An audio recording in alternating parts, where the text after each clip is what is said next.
Did Game of Thrones kill itself in its final season?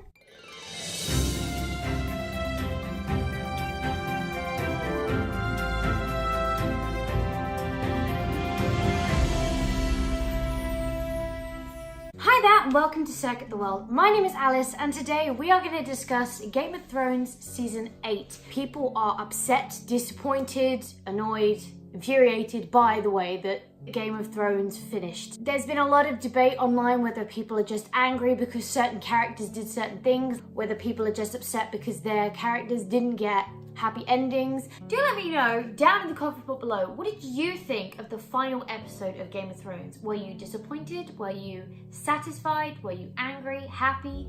Didn't care? Couldn't care less?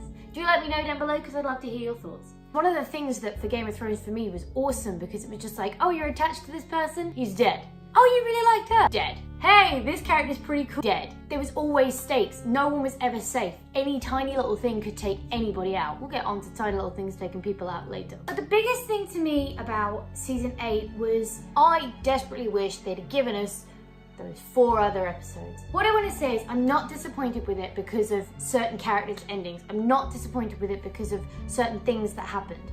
Not at all.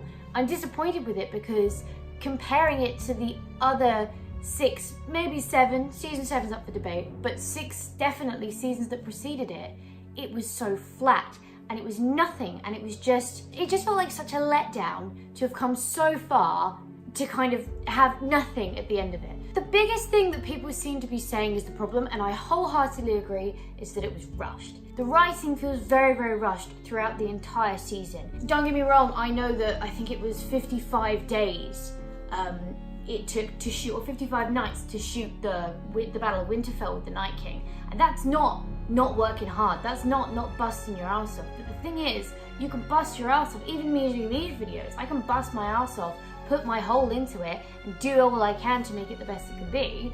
But if the narrative or the actual content itself is not good, it doesn't matter how much time I put into it, it's still not going to be great.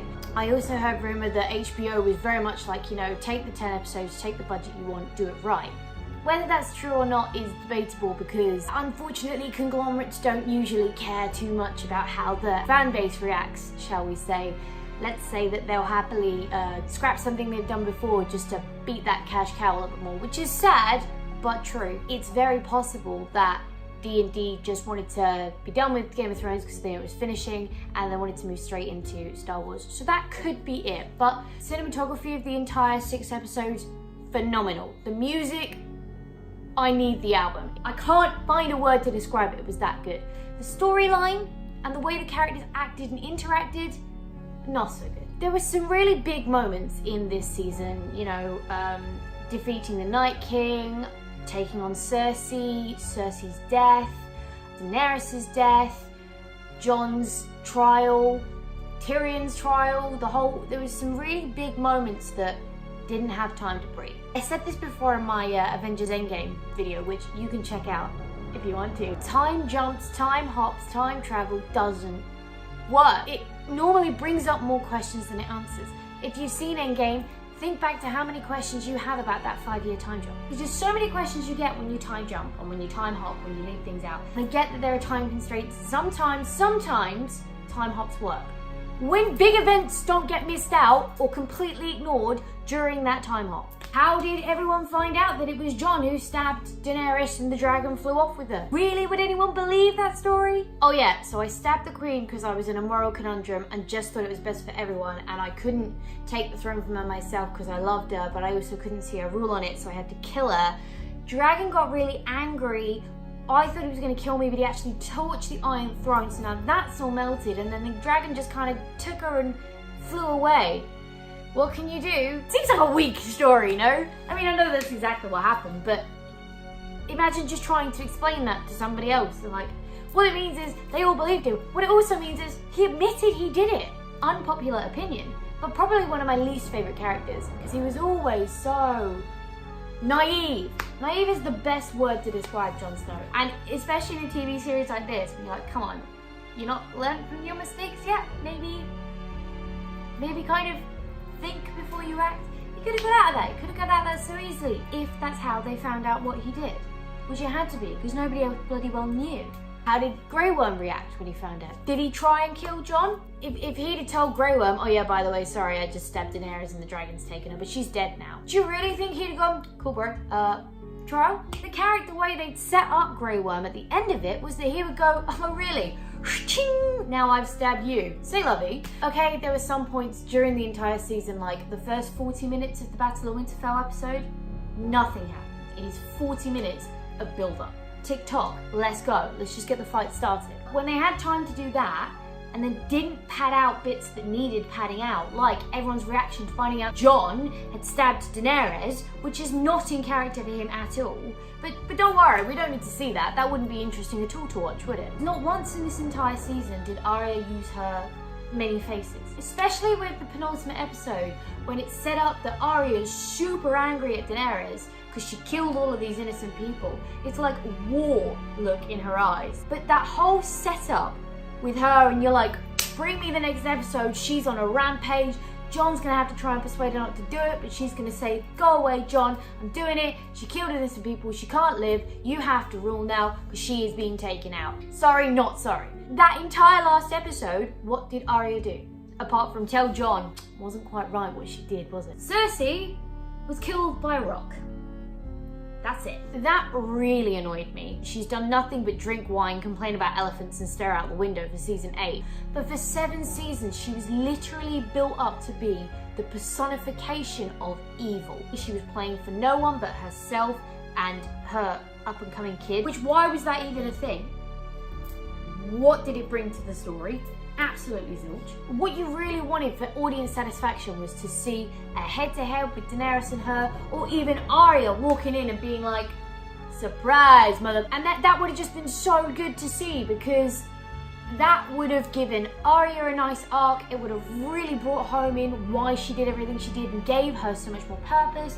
It would have given Cersei the send-off she deserved as the antagonist, because let's be honest, I don't want to die, Jamie, I don't want to die. Just completely ruined everything they built her up to be. One of the things I said at the beginning that I really like about Game of Thrones is that you go into an episode going, I don't know who's coming out of this. You know, you could say one wrong word and you're dead. The way episode 2 ended with Brienne of Tarth becoming Maiden Knight and Missandra and Grey Worm talking about the future, and everybody was kind of getting a nice closed book moment, if you will. I was expecting a complete bloodbath in the Battle of Winterfell. 3 people I can think off the top of my head of note died.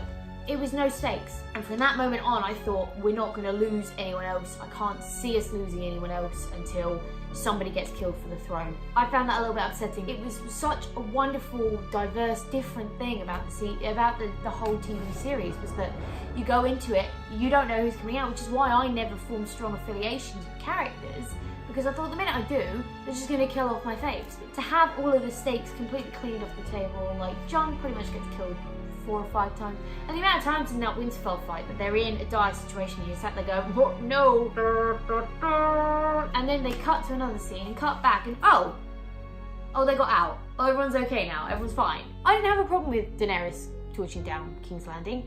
To me, that was very in character, because if you watch back through the seasons, you see her always go violence first. And it's the people around her who are like, let's not burn everyone just yet. Let's use our words.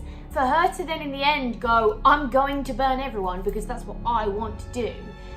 It also came at a time where she was losing faith in everyone around her, because everybody started to know that Jon was the rightful heir. There was a threat.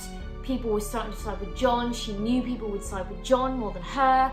So it all made sense to me why she did it. The problem was, that's how quickly she did it. And there was so much room to build up so much more. That's where I think it let itself down. Like, I thought when Jon ends up stabbing Daenerys, I knew that was going to happen. They were trying to set Jon up to be like, no, he's Team Dany, he's Team D, he's all about that D, he's all about Team Dany, it's Dany for the throne, Dany's my queen, bend the knee, everybody bend the knee. And they were setting it up so you as the audience were like, oh my god, he's actually just going to go along with it. He's actually going to just ignore what she's done and bend the knee again. When he eventually does stab her, it's supposed to be a shock. The problem is, when they started doing that, honestly thought they were going to drag that out right to the last 10 minutes. and have him stab her right at the end, which may or may have not been better than what we actually ended up with. There's just so much they rushed through and they didn't have to. I don't know, I don't understand now, knowing what the episodes are, knowing how everything unfolds. I don't understand now why it was only 6 episodes long. They could have accomplished so much more and given everyone the send-off they deserve, the rounding off they deserve, completing character arcs as they deserve, with just 4 more episodes and 4 hours more time. It's a real shame because until, probably for me, until about 2 or 3 episodes before the end, really good series, cinematography, phenomenal, soundtrack, I need it, please, HBO, please, Game of Thrones, please put that, make it an album, you'll sell thousands, smack the cash cow for that. Bran as king of the 6 kingdoms? Why? Some people really like Bran, some people thought he was a good, interesting character. Season 8, they brought him in for the Battle of Winterfell, basically suddenly decided he was important to bring him back into the story because obviously they knew they were planning on making him king. And he couldn't just come out of nowhere. So they randomly suggest that it's actually him the Night King's after, which has never been mentioned before in our entire dealings with the Night King. In the end, to make him king. I mean, when Tyrion was having his little monologue, and the moment he said the word stories, I knew where they were going with it, and I knew they were going to make Bran king, and I just don't get it, don't understand it, seems stupid, pointless. Also, Bran's a complete dick, basically put Daenerys in a position where he'd kill millions of innocent people so that Jon would kill her, so that Jon would not be able to be king because people didn't want him to be, so he would end up king. And honestly, would everyone at that table have voted for Bran? Because I certainly wouldn't have. Yeah, Bran was just super pointless to me. There was no satisfaction in him being king. At that point, I was all up for Sansa. I was literally sat there like, Sansa, to the floor, you're being cool, to the floor. I would have preferred, that would have been a much more satisfactory ending to have her on top. But, c'est la vie, they didn't do it. They went for Bran. I don't know why. I don't understand why. I've spoken to so many people about this, heard very different opinions, that some people loved it, some people hated it. I've got friends who were super invested in it who were like, I was happy, I was satisfied with the endings, but I didn't quite like how it all fell out. There are other people who were like, I hated it, I'm really annoyed, and there are about 10,000 people, if not more now, who signed a petition online to get the whole thing reshot. Do let me know what you think of anything and everything I've said in this video. If you agree with me, if you disagree with me, throw in your 2 cents. Let me know what you think, because I'd love to hear it. Thank you so much for hanging out with me today. It has been an absolute blast as always. If you did enjoy this video, go hit that subscribe button, share it with your friends, and show that like button some Westeros love. Stay awesome, and I will see you all in the next video.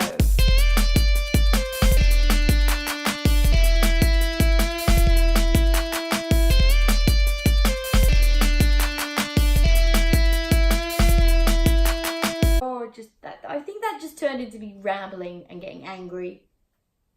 Yeah, it's just an angry ramble, wasn't it?